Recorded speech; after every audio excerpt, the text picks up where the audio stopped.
Halo Sobat Pencari Keadilan. Selamat datang di Pengadilan Agama Jakarta Selatan. Saat ini berperkara pada Pengadilan Agama Jakarta Selatan. Dapat dilakukan secara online melalui aplikasi e-court. Sebelum melakukan pendaftaran perkara melalui e-court, sebaiknya masyarakat melakukan pembuatan gugatan ataupun permohonan secara online melalui aplikasi Gugatan Mandiri. Gugatan Mandiri dapat diakses melalui laman gugatanmandiri.badilak.net. Pemanfaatan aplikasi ini untuk membuat surat gugatan atau permohonan mandiri secara elektronik dan tidak dipungut biaya. Setelah halaman aplikasi Gugatan Mandiri terbuka, silakan klik tombol Mulai. Pada halaman ini tersedia syarat, ketentuan dan tata cara penggunaan aplikasi Gugatan Mandiri, dan Anda dapat memilih pengadilan tempat Anda akan mendaftarkan perkara, lalu klik selanjutnya. Pilih jenis perkara Anda, lalu klik Mulai. Tutorial ini menggunakan jenis perkara perceraian yang diajukan oleh pihak perempuan, atau disebut cerai gugat. Pada halaman ini, Anda diminta untuk melengkapi informasi dari pertanyaan yang ada dan harap dijawab sesuai dengan kondisi yang sebenarnya. Prodeo merupakan pembebasan biaya perkara yang diperuntukkan bagi masyarakat kurang mampu dan telah memenuhi persyaratan yang diberikan oleh pengadilan. Lalu klik selanjutnya. Pada halaman ini, Anda diminta untuk mengisi identitas pribadi Anda. Lalu klik selanjutnya, maka akan muncul kotak pertanyaan mengenai kewarganegaraan Anda. Pada halaman ini, Anda perlu memasukkan data berupa nomor induk kependudukan, data pekerjaan, jumlah penghasilan, pendidikan terakhir, dan alamat tempat tinggal Anda secara lengkap. Selanjutnya akan muncul kotak pertanyaan apakah Anda dan suami Anda masih tinggal dalam satu rumah? Jawab dengan keadaan yang sebenarnya. Jika Anda tidak mengetahui keberadaan pasangan Anda saat ini, maka pilih tidak dan selanjutnya akan muncul isian untuk nomor surat keterangan gaib dari desa atau kelurahan. Pada halaman ini, Anda diminta untuk mengisi identitas suami Anda seperti nama lengkap, tempat tanggal lahir, agama, dan memilih kewarganegaraan suami Anda. Selanjutnya, Anda perlu memasukkan data berupa nomor induk kependudukan, data pekerjaan, jumlah penghasilan, pendidikan terakhir, dan alamat tempat tinggal Anda secara lengkap. Pada halaman ini, Anda diminta untuk mengisi identitas pernikahan, isikan data KUA tempat pernikahan berlangsung, nomor kutipan akta nikah, tanggal menikah, dan tanggal kutipan akta nikah, lalu klik selanjutnya. Kemudian akan muncul kotak pertanyaan dan jawablah pertanyaan dengan keadaan yang sebenarnya. Jika telah dikarunia anak, klik tombol ya, lalu klik tombol tambah anak. Selanjutnya isi informasi data anak Anda secara lengkap seperti nama, jenis kelamin, tempat tanggal lahir, dan seterusnya. Kemudian klik tombol proses. Lalu klik selanjutnya. Pada halaman ini, Anda akan mendapat pertanyaan, setelah menikah di manakah Anda dan pasangan Anda hidup bersama? Pilihlah jawaban sesuai dengan keadaan yang sebenarnya.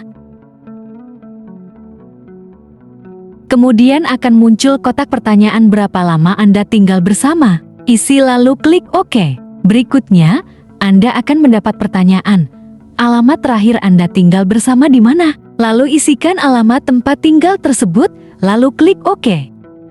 Kemudian isi sejak kapan rumah tangga Anda mulai tidak harmonis. Isi dengan keadaan yang sebenarnya, lalu klik OK. Selanjutnya Anda diminta untuk memilih alasan yang melandasi pengajuan perceraian. Anda dapat memilih lebih dari satu alasan.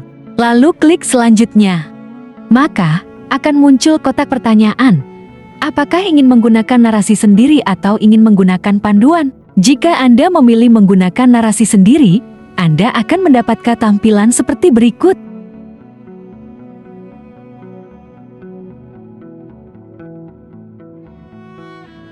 Jika Anda memilih menggunakan panduan, Anda akan mendapatkan bantuan panduan tanya jawab untuk mengisi dalil-dalil penyebab perceraian Anda. Harap jawab pertanyaan dengan teliti sesuai dengan keadaan yang sebenarnya dan ikuti petunjuk dengan cermat. Setelah pertanyaan petunjuk selesai terjawab, Selanjutnya, Anda dapat memeriksa jawaban yang telah Anda isikan sebelumnya di halaman berikut. Anda juga dapat merapikan surat tersebut. Klik selanjutnya jika sudah. Pada halaman ini, Anda dapat mengajukan tuntutan lain dan hak-hak istri yang nominalnya disesuaikan dengan pendapatan suami. Selanjutnya akan muncul halaman tinjauan tuntutan lainnya untuk cerai gugat dan dalil-dalil gugatan. Jika telah yakin dengan surat yang telah dibuat, maka klik selesai dan klik cetak gugatan.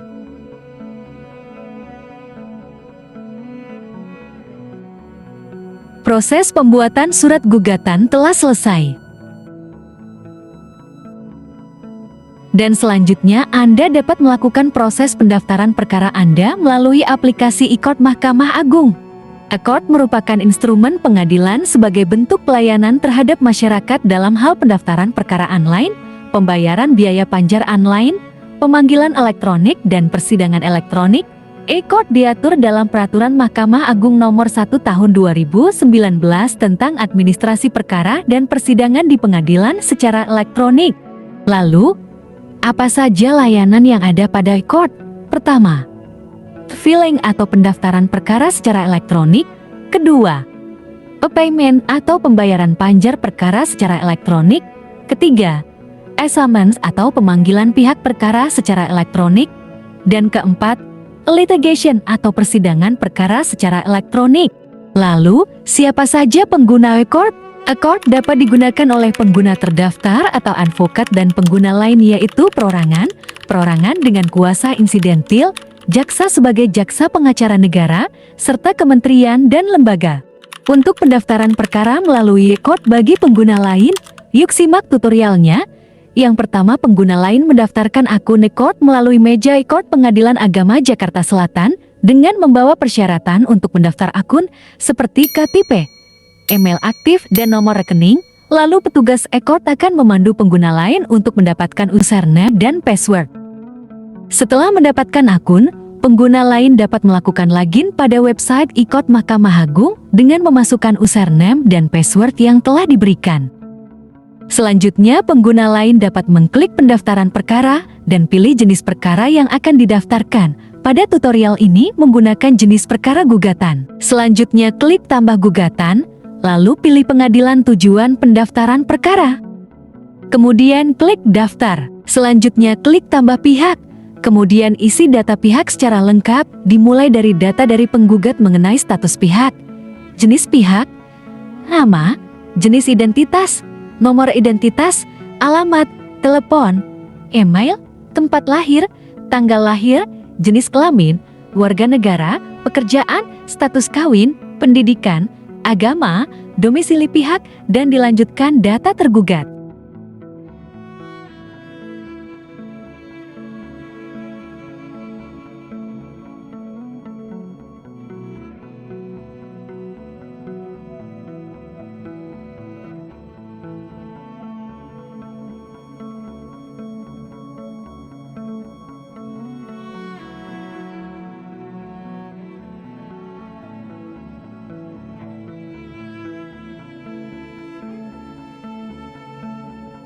Selanjutnya, pengguna lain melakukan upload berkas berupa dokumen gugatan dalam format PDF dan Word.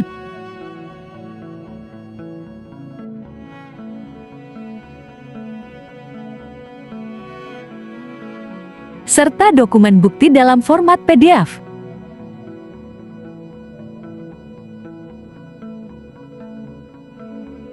Kemudian klik lanjut perhitungan SKUM dan muncul pernyataan berikut. Lalu klik setuju dan klik lanjut. Lalu muncul komponen biaya panjar perkara. Setelah itu, pengguna lain akan mendapatkan perkiraan taksiran panjar biaya perkara secara online, lalu klik lanjut pembayaran. Selanjutnya, pengguna lain akan mendapatkan kode virtual untuk pembayaran panjar biaya perkara. Setelah melakukan pembayaran, maka status pembayaran akan berubah menjadi sudah dibayar. Lalu klik selesai. Selanjutnya, pihak akan mendapatkan nomor register perkara dan panggilan sidang, serta pemberitahuan jadwal sidang akan disampaikan secara elektronik. Bagaimana? Mudah bukan cara penggunaannya? Ayo gunakan aplikasi gugatan mandiri dan e-court agar berperkara lebih cepat, sederhana, dan biaya ringan. Dengan adanya aplikasi gugatan mandiri dan e-court, masyarakat dapat mengaksesnya dimanapun sehingga dapat menghemat waktu, biaya, dan tenaga saat melakukan pendaftaran perkara. Terima kasih telah menyimak video ini.